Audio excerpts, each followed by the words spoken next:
Hello, good morning students.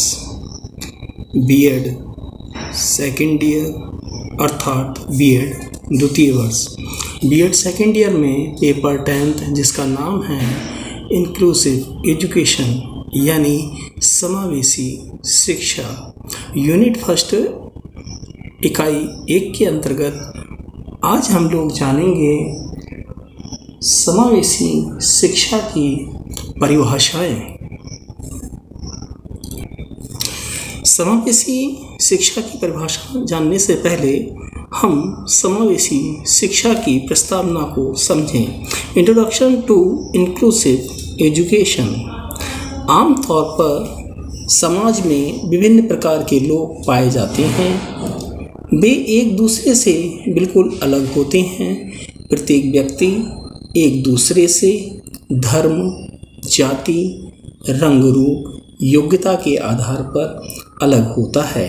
हमारे समाज में योग्य तथा अयोग्य व्यक्तियों की शिक्षा के बीच एक गहरी खाई दिखाई पड़ती है। इस खाई को भरने के लिए एक महत्वपूर्ण शिक्षण व्यवस्था की आवश्यकता महसूस हुई। इस प्रकार देश में एक आदर्श शिक्षा व्यवस्था लाई गई जिसको हम समावेशी शिक्षा के नाम से जानते हैं। इस शिक्षा के अंतर्गत सभी प्रकार के योग्य तथा अयोग्य व्यक्ति एक साथ समान शिक्षा को प्राप्त कर सकते हैं। इसी को इंग्लिश में समझेंगे हम लोग। Generally there found different types of people in our society. They are not alike. They are different from culture, group, race, religion, color, ability and disability. In this society, there has been observed a gap in education among the person with disability and without disability. So, for filling this gap, the need of an important education system realized. Thus, a novel education system emerged in the country which is called inclusive education. Inclusion as a word which literally means to include, अर्थात हम कह सकते हैं कि सबकी शिक्षा सबके साथ। डेफिनेशंस परिभाषा। समावेशी शिक्षा वह होती है जिसमें सामान्य विद्यालयों में अधिगम बाधित अथवा अधिगम असमर्थी तथा सामान्य बालकों को एक साथ शिक्षा दी जाती है। यानी कि समावेशी शिक्षा वह होती है जिसमें चाहे वो अधिगम बाधित बालक हों या अधिगम असमर्थी बालक हों, सामान्य बालकों के साथ उन बालकों को शिक्षा दी जाती है।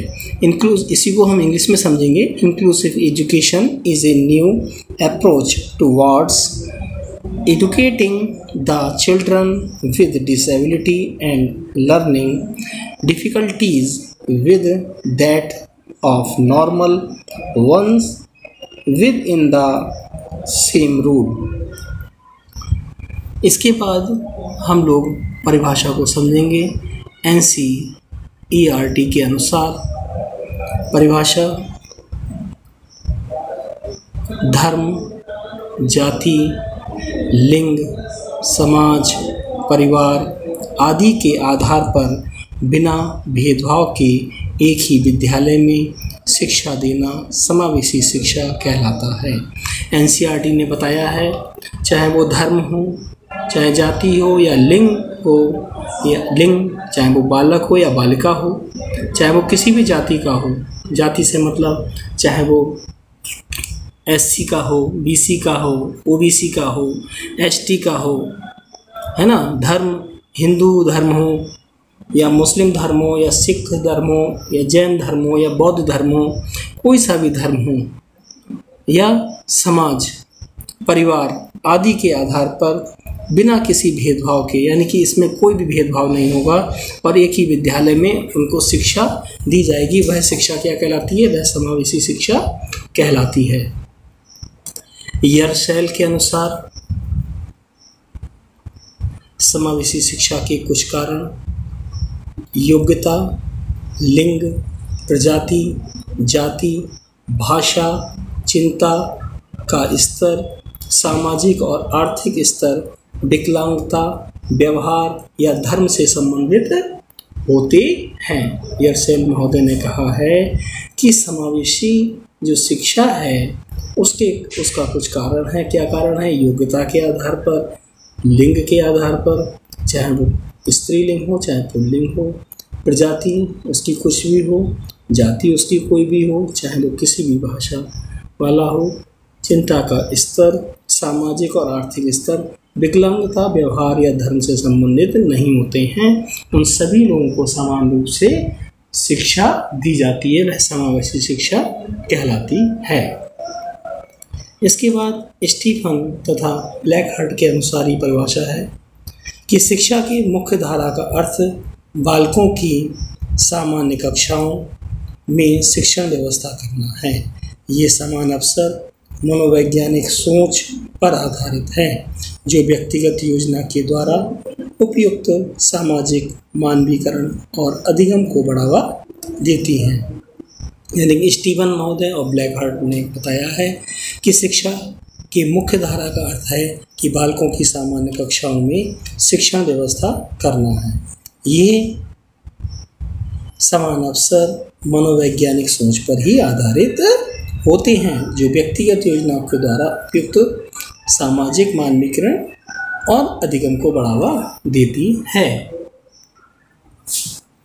प्रोफेसर दुबे महोदय के अनुसार समावेशी शिक्षा का आश्रय उस शिक्षा व्यवस्था से है जिसमें सामान्य एवं अक्षम, यानी कि सामान्य बालक और अक्षम बालक, जो यानी कि जिसको हम विशिष्ट बालक भी कह सकते हैं, अक्षम छात्रों को एक साथ शिक्षा प्रदान करते हुए उच्च अधिगम स्तर से संबंधित क्रियाओं को सम्मिलित किया जाता है तथा समुदाय, अभिभावक, शिक्षक और प्रशासन का सक्रिय सहयोग प्राप्त किया जाता है। ये प्रोफेसर दुबे के अनुसार परिभाषा है। अब आता है यर्सेल के अनुसार एक दूसरी परिभाषा। अभी हमने यर्सेल की सुनी थी, अब दूसरी परिभाषा यर्सेल के अनुसार कि समावेशी शिक्षा की सहायता से सभी विद्यार्थी योग्यता, लिंग, जाति, भाषा, बुद्धि, सामाजिक और आर्थिक स्थिति, विकलांगता आदि स्थितियों के किसी भी प्रकार के नकारात्मक प्रभाव के बिना पूरी आत्मविश्वास के साथ शिक्षा ग्रहण करते हैं। इसके बाद आपकी परिभाषा आती है स्टेनबैंक के अनुसार कि समावेशी विद्यालय से तात्पर्य ऐसे स्थान से है जहां प्रत्येक बालक को उसके साथियों तथा विद्यालय समुदाय के अन्य सदस्यों द्वारा स्वीकार किया जाता है, व सहारा दिया जाता है जिससे कि वह अपनी शैक्षिक आवश्यकताओं की पूर्ति कर सके। स्टेनबैंक ने कहा है कि समावेशी शिक्षा क्या होती है? समावेशी शिक्षा एक ऐसा स्थान से तात्पर्य रखता है जहाँ पर बालक और उसके जितने भी मित्रगण हैं, है ना, उन सबको विद्यालय समुदाय के सदस्यों के द्वारा एक तो स्वीकार किया जाता है और उन्हें सहारा भी दिया जाता है जिससे वे अपनी एजुकेशन से संबंधित सभी आवश्यकताओं की पूर्ति कर सकें। सलमान का सम्मेलन है ना, सलमान के सम्मेलन में क्या बताया गया कि बच्चा को सामाजिक रूप से, बुद्धि रूप से, मानसिक रूप से, शारीरिक रूप से, भाषाई रूप से, भावात्मक रूप से सभी को एक साथ शिक्षा देना समावेशी शिक्षा कहलाता है। अब उमातुली के अनुसार, उमातुली ने क्या कहा है? उन्होंने कहा है कि समावेशन एक प्रक्रिया है जिसमें प्रत्येक विद्यालय को दैहिक, संवेगात्मक तथा सीखने की आवश्यकता को पूरा करने के लिए संसाधनों का विस्तार करना होता है।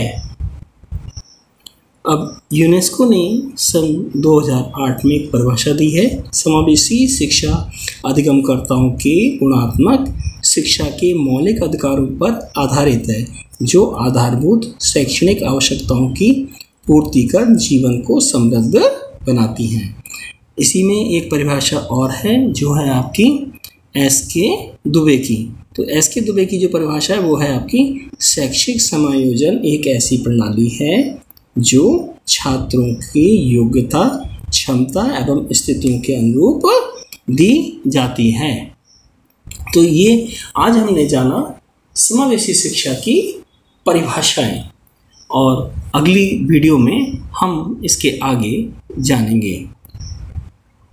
Thanks for watching this video. Please video आपको अगर अच्छी लगी हो तो उसको लाइक और सब्सक्राइब ज़रूर करें।